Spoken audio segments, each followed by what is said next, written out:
Okay, I want to show you a few pull-off licks now.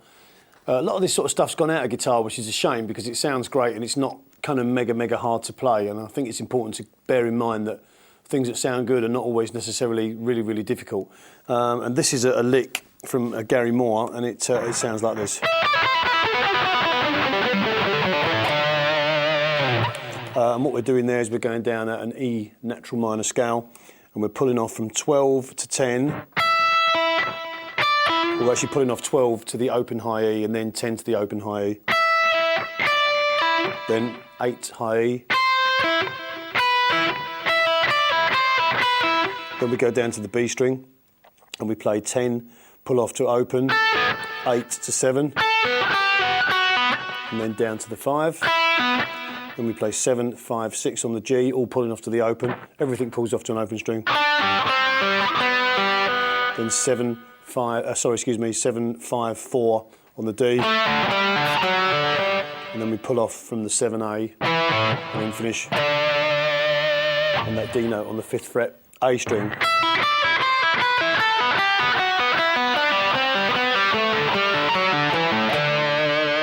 If we do it fast. And they're great. And the good thing about those things is you can be fairly random with them as well if you're playing in E.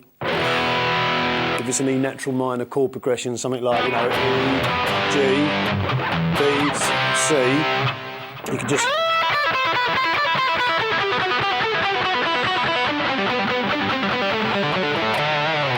The art of taking someone's lick and making it your own is by changing the phrasing. So, in other words, if we had something like that, you know, maybe you could start and go up.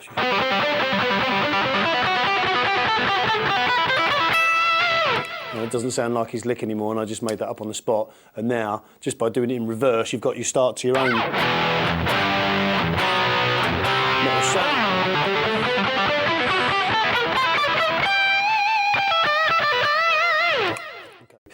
Another typical Gary Moore one is just to pull off to like that using the second finger, and this is a great exercise for left hand strength. And this is going to be like what you play over a B chord, for example, but as long as you know where you're playing in terms of the arpeggios are on which string, you can use it anywhere you want. And he just basically trills. Trill just means goes from that 4th fret to the open, then to the 5th, then to the 7th.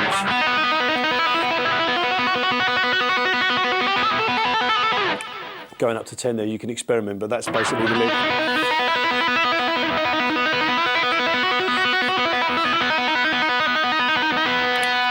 And like I say, I mean, you can do it anywhere you want, you know, on the G. If you had to say, for example, a great lick would be if you had a G chord, okay, or you've gone from an A to a G.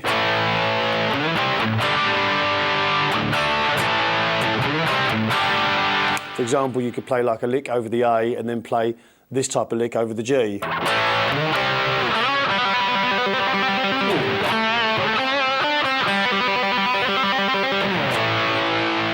And that's basically how you can use it. Okay, so I'm going to move on to a couple of other one-string licks that I think are really good. This is an idea that I got from Michael Lee Firkins. I'm not sure if this is exactly what he does, but this is the way I do it.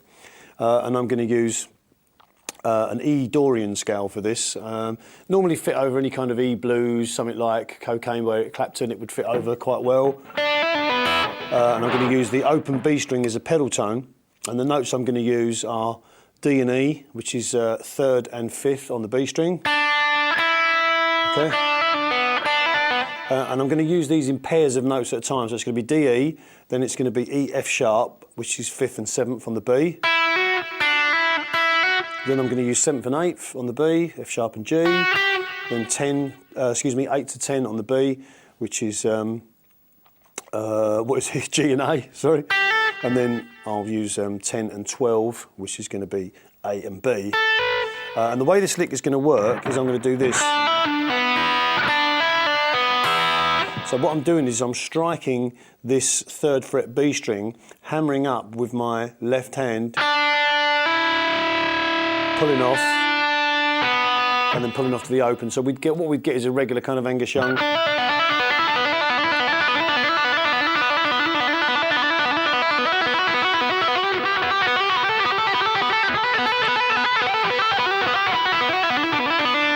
Okay, and before I actually get into the lick I was going to play, I'd like to point out that you can get with that type of idea.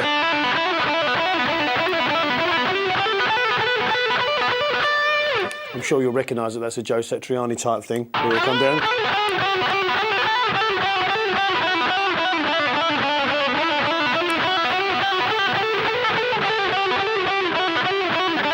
And all he does is he sequences it in terms of he'll go down, down 3, then up 1, then up 1, down 3, and then just randomly moves between them, but that's just one sequence.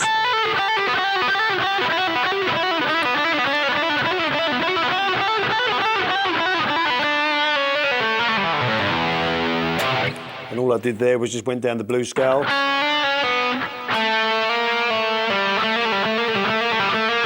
And then pulled off from second D to open D, second A to open A, third low E, up there.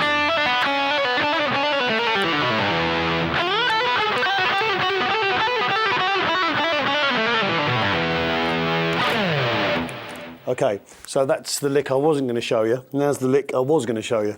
So we've got the first part now. Now the only difference is with the second finger you can use it with the pick actually if you want to. But I use the second finger, the finger that I can't put up to show you because it will look rude, but that's the one. And we use that to fire this high E string.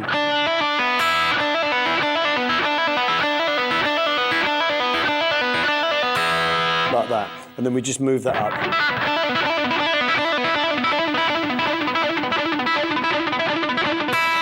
And you'll probably notice I'm using a little bit of palm muting there.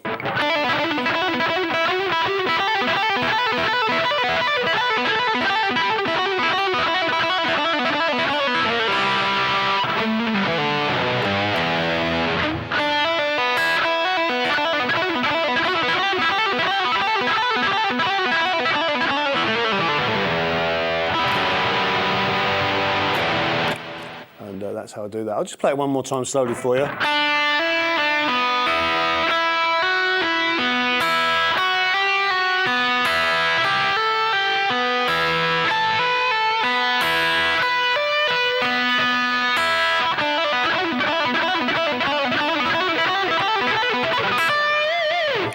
How's it fun?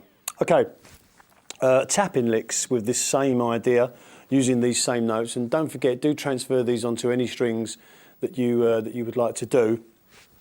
And I'm just going to show you a couple of real easy ones that you can do here. If we just tap on this 17th fret B string, okay?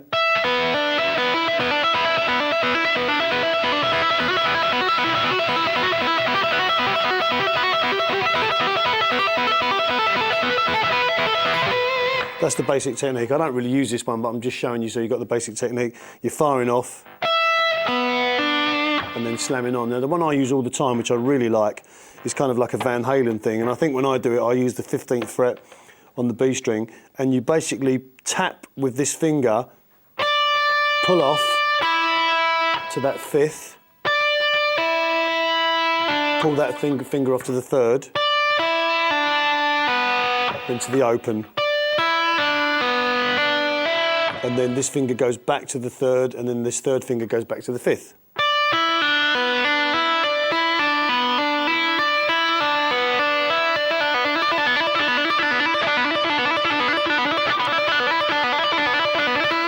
We get that kind of effect. And now, what I do with it is I move it up that string.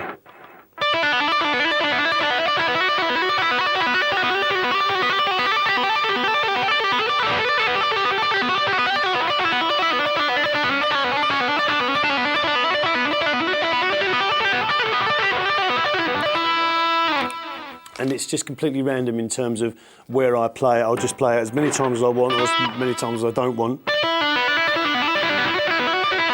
Back, up. And that's a one string lick right there. And obviously using the same concept as we did before.